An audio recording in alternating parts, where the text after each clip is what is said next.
माहिती आहे का हो, भारताला फेमिनिझमची किती गरज आहे. फक्त स्त्रियांसाठी नाही तर पुरुषांसाठी सुद्धा. आता हे सगळं सोडा, मी गेलेले तिघी चित्रपट पाहण्यासाठी. चित्रपट जरी तिघी असला तरी मी एकटी गेलेले बरं का. स्वतःला फेमिनिस्ट म्हणणारी मी जॉबशिवाय एकटी बाहेर पडतच नाही. आणि मग आज ठरवलं एकटं निघायचं. आता ठरवलं आहे तर ब्लॉगही बनवते, म्हणून झाले रेडी. मोठ्या हिमतीने ऑटो पकडला आणि गेले.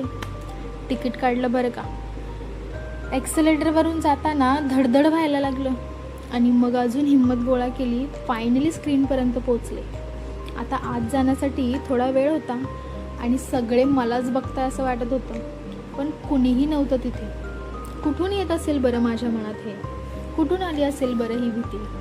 तर पुरुषाची ती नजर जी मला सतत आठवण करून देते की तू एकटी बाहेर पडू शकत नाही. आणि म्हणून आपल्या भारताला फेमिनिझमची गरज आहे. स्वातीला होणारा त्रास भारतात 98% स्त्रियांनी सहन केला. भारतातल्या प्रत्येक 2 स्त्रियांकडे तिच्या हॅरेसमेंटची स्टोरी आहे. आणि म्हणून हा चित्रपट त्रास सहन करणाऱ्यांनी नाही तर त्रास देणाऱ्यांनी पाहायला हवा. पुरुषाची एक नजर स्त्रीचं आयुष्य बदलते. ती बाहेर पडण्यासाठी घाबरते, स्वतःचं अस्तित्व विसरून जाते. आणि म्हणून प्रत्येक स्त्रीने नाही तर अगदी त्या उलट प्रत्येक पुरुषाने हा चित्रपट पाहायला हवा. फेमिनिझम म्हणजे स्त्री आणि पुरुष इतकंच नाही, तर फेमिनिझम आपल्याला माणूस बनायला मदत करते.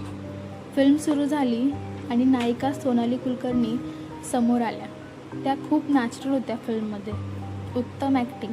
आणि बाजूच्या सीटवरून एक आवाज आला, कशी दिसते ही, मेकअप तरी करायचा. अप्सरा आली गाण्यातील सोनाली आणि तिघींमधली सोनाली ही वेगळी होती, पण माणूसच होती ना. तिची सुंदरता जरी कमी झाली असेल तरी माणूस म्हणून ती तशीच आहे. हे ज्याला आणि जिथे कळालं तोच तर आहे खरा फेमिनिस्ट.